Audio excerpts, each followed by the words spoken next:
Wait, what? I can do that?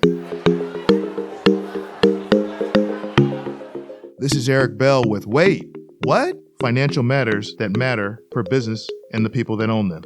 Today to have Lilli Herrera with me, or Lillian Herrera, I guess is your official name, agent extraordinaire Thank you. in real estate, residential real estate. Mhm. And Lilli, we've known each other for quite some time. We met years ago at BNP Paribas Bank of the Yes, West. sir. Yes, Yeah. sir. You were the national sales manager for BNP Paribas Wealth Management Group in the U.S. Yep, and you were in the that's where we custody. met. You were in the custody department, I believe, Yes. at that time. Yeah. Yes. So just that type of background that you started with before you got in real estate. How does that help you with real estate? Do you think? Well, I fell into wealth management by mistake. Okay. I was in college at the time, and I was working for a private fiduciary, and they needed a Spanish speaking So you fell into it by mistake. administrator. Fell into it by mistake, but fell out of it on purpose, huh? Yes, sir. Yes, sir. Yeah. And it's funny. Sometimes, life leads you where you need to be. And that's how I got into special needs trusts, reviewing court documents, trusts, conservatorships. And then later I transferred to Bank of the West, which was a subsidiary of BNP Paribas. Right. And that's where we met. Right. And so there I managed the book of accounts that were for special needs trust, in addition to administering probate accounts, agencies, and traditional trusts. So you're a detail person. I am. You have to be, because a lot of the trusts were court supervised. Mm-hmm. And so we had to cross our T's, dot our I's, and make sure that we were always in accordance to the contracts, the court orders, whatever provisions were in place. I mentioned that because a lot of real estate people are not detail oriented. Yeah, I find that out on every transaction, believe it or not. There's a lot of mistakes that happen, a lot of missing stuff on transactions. Mistakes, oversight. Yeah. Sometimes boxes are not checked, and that can cause problems for the buyer and the seller. But, if you manage their expectations, because that's what we're supposed to do, not just sell and buy houses with the client, you're supposed to manage their expectations so that it is as painless an experience for them as possible. Now you're with EXP Realty. I am. Mm-hmm. Can you talk about, a little bit about you and why EXP? Well, I went with EXP because I like that I can work from home. Okay. I like that it's virtual. Right.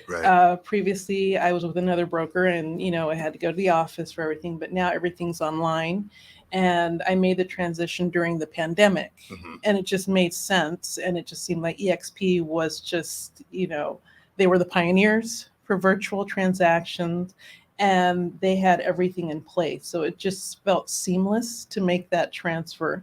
But I like it as an agent because we are connected to agents nationwide. Right.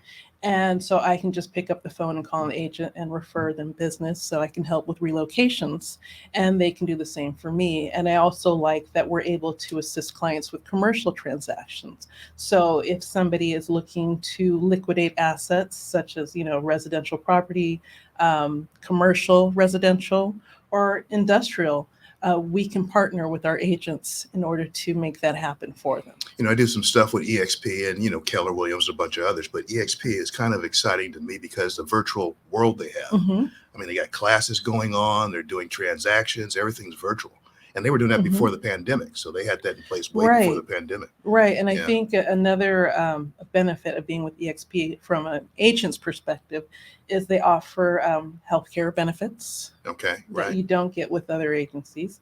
And they also give you ownership. You have ownership of the brokerage, whereas others, you get your commission and you are contracting with a broker. Mm-hmm. EXP, you own stock. And you are awarded stock with every closed transaction. So that's ownership. Right. Big deal. Yeah. Especially for the long term and retirement, things of that sort. Yeah. So you have skin in the game. Oh, yeah. And exactly. it makes you feel EXP proud. And recently we were named as one of the top 5 companies to work for. Okay. So they got agent extraordinaire working for one of the top 5 companies. There you go. Can't beat that. Things just fall into place, Eric. So what excites you about the market right now, the residential market? That sellers are still in the driver's seat. With the onset of the pandemic, the experts were saying, we're going to have a crash. We're going to have all these foreclosures, and we're seeing a strong seller's market. Mm-hmm. And I'm just fascinated to see, the pricing, the increase in value, and the demand in spite of the pandemic. Inventory has dropped about 38%, but we're still seeing an increase of about 60+% on showings and demand. Okay. And so for the foreseeable future, I see a strong seller's market. And I'm Now, excited. foreseeable future going out to 23 or 24? What do you, or it's hard I'm to say. saying at least to the end. End of this year? hmm Okay. But, I'm forecasting just like other forecasts, You didn't look at your crystal ball this morning? Right. I don't look at my crystal ball, but, that's what's so exciting about real estate is that you really don't know where it's going to go. It's the market that drives it. We can look at charts and graphs, but it is the consumer that drives the market. And I also see that, some sellers feel that, they can't sell at this time because we have the pandemic. Right. So they're afraid of foot traffic coming in. And that's part of the problem with inventory is that, with these variants, it's scary to have a bunch of people come into your house for an open house or for a showing. Whereas you as a buyer, it's a controlled environment. You can go in there with your wipes, your gloves, your mask, if you feel the need to. But what about that buyer that's coming into your own space? Are they exercising the same caution? How are you handling that? I don't let my buyers touch anything. Okay. I usually have the gloves on and the wipes and disinfect and carry extra provisions. And they're wearing masks the whole time? Yes. Yeah. Yes. Yeah. And so we do that and just ensure that I wipe down everything before I leave. Now, so that's now, but when the pandemic first happened, I don't think anybody was going in anyone's home at that point. I was. Oh, okay. I mean, I'm talking about the buyers. I mean, it depended on the consumer's comfort. If a seller did not want to market during the onset, that's understandable because it was new.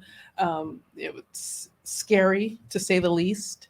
But there were some sellers that needed to move that home. They needed to sell for whatever reason, whether it's to they couldn't afford the home anymore. They wanted to relocate and be close to family. A lot of boomers have found themselves isolated, baby boomers, that is, because of the pandemic. And so they're not able to see their grandkids. Their kids aren't visiting. Right. They may be in other states. So some of them immediately sold. And now that we're 2 years into it, now more baby boomers are revisiting, do I need to relocate? Do I need to sell? Do I need to downsize? And, it's very scary to be alone and feel that if you have a need, there's really nobody out there. Right. And so that's where I come in. I offer solutions. Yeah, my former next door neighbor moved to Florida. So their house moved to Florida. Then their son got married here in California. And he's gonna have a baby. So now they're moving back to California. Right. So they wish they had never sold because they were at a good Well, price. who knew? But they didn't know. They didn't know. Who knew? Yeah. And that's the situation with a lot of families. But also the home environment has changed. We're now working out of our homes more. That's true. A lot of offices have shut down and people are working remotely. You have more homeschooling. Right. So do you really want buyers coming in at any given time to see your home? If you have sensitive information on your desk, do you want somebody, traversing through your office? No, you don't. Do you want somebody interrupting your kid's class? No, you don't. So we have implemented a program where you can buy before you sell because sellers are now finding that they're competing with buyers. And the contingency of having to sell their home before they can close on this new home, that's just a deal breaker right there. You won't get an acceptance. You won't even get, consideration.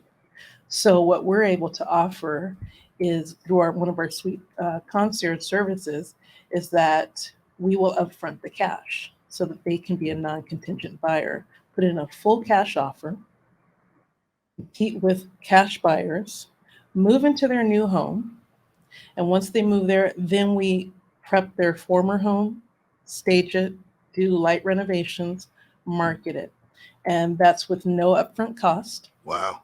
And normally, homes that are staged and prepped, they sell on average about 6.4% more than asking price. So right there, you've already covered the commission and the work is already done. You didn't have to front a credit card and damage your credit. It comes out of the equity, but you keep the upside of that equity. Wow, EXP's doing that, huh? I didn't realize that. Yes. So, I see this commercial on TV all the time, back to commissions, and they talk about we're selling houses or helping sell a house for 2% commission. Like that's a big deal. Right. And they said, we're not new agents, we're tenured or senior agents. We know what we're doing, but they advertise every day on TV. I see them every day. Right. Are you familiar with that commercial? Who they are? What I'm they're not doing? familiar with the commercial. Okay. I don't watch TV much, but I am familiar with the tactic. And you get what you paid for. Exactly. You get what you paid for. And I think when a consumer looks at price and commission rather than value, in the end, they realized that there was more pain than there was pleasure in the experience. Well, it's all about doing it right the first time. Right. Like you were saying earlier, the paperwork, if it's not right, I mean, that can really upset a buyer. You're moving your whole family, you're moving yourself to a new place, and something's wrong with the paperwork, and it's off a couple thousand. I mean, that's nothing worse than that. Well, or it's just not in the right place. Exactly. I mean, I've had situations where, we've had an agent on the other side, on the selling side, that didn't get their sellers out of the home before closing. And so imagine when, you get the call, we're confirmed, congratulations, you have a new home. And then the next call is, you know what, they're still in there, they won't be out for a few days. And, you have on the selling side, they're like, well, there's these circumstances and, it was a short escrow. And, that comes with an agent that's not managing expectations, having that timeline of saying, okay, it's a short escrow. Can you execute packing and moving by this close of escrow? Realistically, if the answer is no, then you counter with an extended escrow. Right. But if they don't do that, there's this expectation that we close escrow at 5:00, we're handing over keys. And that doesn't always happen. And that's usually with the agent that's just looking to close and move on to the next and not looking to ensure that their client is receiving a rewarding and professional experience. Have you carved out like a niche market that you focus on? Because I mean, I know in my neighborhood, there's a certain lady, she like covers my neighborhood. I mean, she's got stuff everywhere. Did you carve out a niche market, or what are you working with? I normally work with trust clients. Okay. Trust clients. So that your banking background kind of helps with that then? Yes. Okay. Yes. And most of my trust relationships come with former trustees that I work with. Prior to working with Bank of the West, I worked for a private fiduciary. And we worked with about a dozen or so corporate trustees. And so I serve their clients, their special needs accounts. Sometimes they have probate accounts that I serve. And that's because they know that I'm familiar with the probate process, the filing, what their expectations are as a trustee. I'm still able to get offers accepted with an appraisal contingency. Wow. Why? Because we have to set the cost basis. It's a trust asset. So, take it or leave it. It's a cash purchase. Well, most agents aren't familiar with that space at all. Yeah. In terms of how to get it done right. Right. Yeah. So what challenges do you see for homeowners, in the foreseeable future and right now? Are there any challenges out there that you're seeing, or what's going on? Right. You talked about price. Right. Yeah. Inventory is still an issue. Okay. It's still an issue. I think it will start loosening up. It's not going to be a huge jump from, where we are now to meet the demand, but I'm seeing more foreclosures coming up. More notice of defaults are coming up in Orange County and Los Angeles. So that's coming on the horizon. Spring is just a couple of months away, and most people are ready to start selling in spring because they figure by the time it closes, kids will be out of school, it'll be summertime, they can take vacation and use that time to make the move.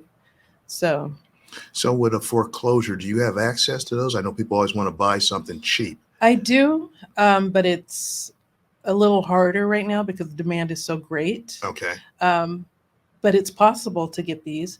You just have to, be in motion and you have to not lose that momentum. As long as somebody's persistent and keeps moving, if this door closes, eventually another one will open, and all of a sudden you gain that momentum and you take advantage of it. A lot of people get discouraged, and so if they don't get the first two offers accepted, then they just kind of stop, Fall out and of then it. they try to jump back in, and then it's a shock for them because they realize, oh wow, prices are still increasing. There's still, a high demand and a short inventory. So that's where we are. You say high demand. It just seems like with the prices so high, Hmm.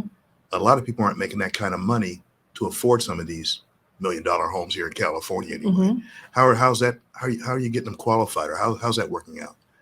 It just Well, doesn't seem like there's enough people out there to buy the houses that are on the market to me that are making that kind of money to qualify for well, it depends on priorities. them. Some people are moving out of the area. Okay. You're able to commute now. So some people are moving to Riverside. Usually, well, back in the day, Riverside was just like, no way, I'm not going out to Riverside. I'm not going to Antelope Valley. It's too far. But, real estate is the cornerstone of wealth. Right. So people are willing to make that sacrifice. Others are purchasing out of state. Again, that's where EXP can help buyers. We can refer you to a reputable agent that can assist you purchasing investment property in another state. Just because you can't afford California does not mean you can't afford real estate. Well, like you said, more people are working from home now, so the commute of living in Riverside, if you have It's not a big deal. companies in Orange County or LA, it doesn't really matter. Right. Yeah. And you can get a huge backyard, you get the pool, you have your home office. So people are finding ways. Right? It's hot as hell, but it's hot as hell. Yeah. But people will find a way. If you really want a home, you'll find a way. And there are programs out there with lenders where the state or the county will help you with the down payment. Okay. You just have to take an 8-hour class and they'll help you. A lot of people don't know that. No, they don't. Because if you watch television and you read the paper, it's something that's not attainable. But you can afford real estate. You have to prioritize. Do you really need Starbucks every day? I don't. Right? Yeah. Right. So I make a mean cup of coffee myself. So, so I enjoy my own coffee. Yeah. But, there's things like that. Do you have to eat out every day? Do you have to do certain things? Do you have to have the latest fashion? I mean, there are people that, they've gotten pretty creative with, ramen noodles just to save money and just, have enough for that down payment so that they can get into a comfortable home. Yeah. I was with a friend of mine one time. Well, she was working with me, and we were meeting with this lady, and she said she has about $2,000 worth of clothes on. I said, what? And I guess she had these shoes that were red bottom or something. Her purse was worth a lot. I was like, oh my God, it was unbelievable. I couldn't believe someone had that much in clothes on, just going to work. Yeah. That doesn't make sense to me. Well, my mom, when she came to the US, she was a seamstress. So I know how much it takes to make a certain outfit. So I'm not willing to invest in somebody else's label and making somebody else rich. Okay. If I can make it or buy it for less. So you do that too? Used to. Okay. Used to. I'm a mom now, so I don't sew as much as I used to. Right. But yeah, I know the pricing on fabric and stuff, and I can stitch some outfits. We talked about some challenges. What are the solutions and opportunities you see out there? Opportunities. If you have trusted friends and you're able to form an LLC, you can purchase property, investment property, a duplex, even a single family, invest in it, hold it, let it increase in value, maintain it, have something written in place that mandates how it's going to be managed, and when the time comes to sell, how you're going to divvy it out, who's going to manage the maintenance, who's going to manage the bookkeeping, are we going to make income distributions annually, quarterly, etc., stuff like that, and that will get your foot in the door. I mean, it's possible to own real estate, purchase out of state. There's also syndications like crowdfunding online. There's this one app, I think it's called NYCE, NYCE, and it's two young men that came up with this app, and they're building these commercial buildings, and they're allowing the public to invest. Wow. And it ranges anywhere from 200 to 2,000 a share. commercial real estate. Mm-hmm. So, real estate, there are so many possibilities, but, all we hear is you can't afford it. But, it's so much more than just a house or a condo. There's industrial, there's commercial, there's investment opportunities. Mm-hmm. Condominiums, Condominiums. fourplexes, all duplexes, all that kind of Yes. stuff. Yeah. My Yeah. first home was a duplex. So. It's funny. I have a client of mine who's getting out of real estate, Mm-hmm. and her husband are just tired of renters, tired of problems. And during the pandemic, rent wasn't getting paid, but they still had to pay on their note. That was a hard time for them. Oh, I can imagine. We had a lot of people roll out of commercial real estate that time between 2020 March to now. They're still rolling out. They're just over it. Yeah. Yeah. Well, I've had friends that were in the same situation. Title rep that I work with, a house just sold on her block for about $50,000 less than market value because the sellers had to pay the tenants to leave. The sellers had to pay the tenants. I'm not the seller, the buyer. I'm sorry, the buyer had to pay the tenants right, to leave? To leave because there's provisions in place that have been passed by the state that if you do sell a home and there are renters, they still need 60 days after closing to move. Wow. I didn't know that. Yeah. So as part of the sale, they were like, okay, we will upfront the cash. And we will come to an agreement with them, and it's part of the transaction. And they gave them $50,000 to leave so that they can move into their home. And of course, that impacts the value of homes on the block because it's sold for less. Right. Because the buyer came out with that $50,000. Right. Yeah. Wow. Yeah. Any other opportunities you see out there? Opportunities? There's always opportunities. Always. Like the opportunity to work with me. That's true. Because that's a big I'm a solutionist. I don't see myself, as an agent. I'm a solutionist. Yeah, I agree. I have solutions for every need. Now, we were talking about baby boomers earlier that want to relocate.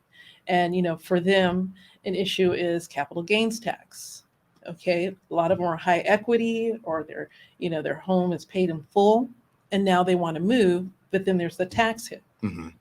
There's also baby boomers that have estate planning in place. And now we have Prop 19, which impacts, the inheritance. If they transfer it to their children after their demise, the kids are going to take a big hit. Right. So what do? So do we sell now and divvy it out? So they need tax mitigation strategies, and that's when I refer them to you. Yeah, we have a lot of tax mitigation strategies. The attorneys that I know and CPAs, we work things through for a lot of real estate people. Yeah, and that's part of making the experience enjoyable so that they know that they can move and everything's going to be in place and they're going to be taken care of. I think one of the things that some real estate agents look at is just a transaction. Yes. Versus it's more of a relationship. Yes. So if you're really working with someone, you want to do the absolute best thing for them. It's not just a transaction or wham, bam. You got to kind of drill down and see what they're really trying to do, see what the challenges are for them on their side, and then the challenges for the seller also, right, and put it all together. Exactly. Yeah. Exactly. But, it takes a lot of detail and more time. It takes time, but if you're going to provide quality service, sometimes it takes time. It's not always fast. There's things I've had transactions close within 2 weeks. I've had some that have taken 2 years. Right. And that's because you want them to have that high level of personalized service. That's what you're giving them. It's not just, here's your house, here's your keys. I got my commission, we're gone. No, it's a relationship. And, being a trust administrator, that's when I was able to hone in on those skills of building relationships. Because even though when you look at the book of accounts, you see account numbers and you see names, I saw them as individual relationships because each family had a different need. And especially with special needs clients. I mean, you had some kids with cerebral palsy, you had some kids that were paraplegic due to an accident, you had some that had severe birth defects, and you had to go. I was one of the fortunate, and I do say fortunate, trust administrators that was able to go visit families. Okay. And so I feel that, it was a blessing to be able to go and visit and learn more about, how can I personalize the service? And then being able to go back to the investment manager and say, okay, this is what they have. They're outliving their life expectancy. And, most of the trusts for special needs are based on the life expectancy. That's how they're funded. They're outliving them. And so to be able to go and visit, so I feel that made an easy transition to real estate, because I go and meet, what are your needs? What are your goals? Ultimately, what is your expectation? Okay, let's manage that expectation. Mm-hmm. Because, I know what you want, but there's also guidelines and rules and laws in place that I also have to adhere to. So in real estate, I guess you don't really have. I think of the old way, like I said, the lady in my neighborhood, Mm-hmm. she just has lockdown on my neighborhood. You're not trying to lock down a neighborhood. No. You're trying to lock down, I guess, any particular group or relocation specialist, or what would you consider yourself? I would more so? consider myself as an ambassador. I'm like the go-to person. You need capital gains tax mitigation strategies, I would refer to you. Right.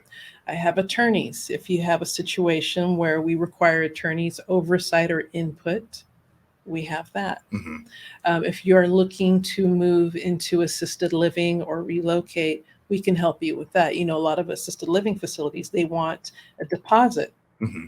to hold a place for you. So how nice would it be to know that, okay, I want to move here, and Lilli's going to help facilitate the cash so that I can hold this unit, and then I can move in, and then we can sell. I had a woman that does assisted living on earlier, Mm-hmm. and that's one of the big challenges is moving mom, or usually it's mom, Right. moving mom out of that big house, Mm-hmm. and taking care of the capital gains, divvying up the equity, Yes. and also just gathering up all her stuff, and Right. moving to an assisted living place. And we can do that too, because Okay. we're able to assist with the move, the packing, Mm-hmm. decluttering. Okay. Even in situations where a family member is now deceased, we can go in there and help pack and clean, disinfect, whatever you need. Stage, if you don't want it staged, it doesn't have to be, but we can prep it for sale. Okay.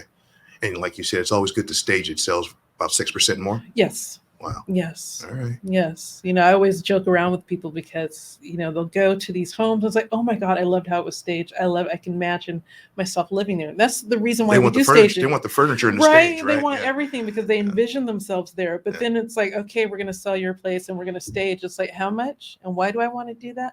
I mean, it's one of the best investments you can make when you sell your home, because the return on that investment, it's just, it's a no-brainer. Right. So, for some people. For some people. Mm-hmm. So you just have to remind others. It's like, remember that house and how you felt when you walked in the door? Don't you want buyers to feel the same way when they walk through your door? And then it's like, an epiphany. Yeah. Okay. Yeah. That's true. Yep. Anything else we should talk about before we sign off? Well, again, I am licensed in California.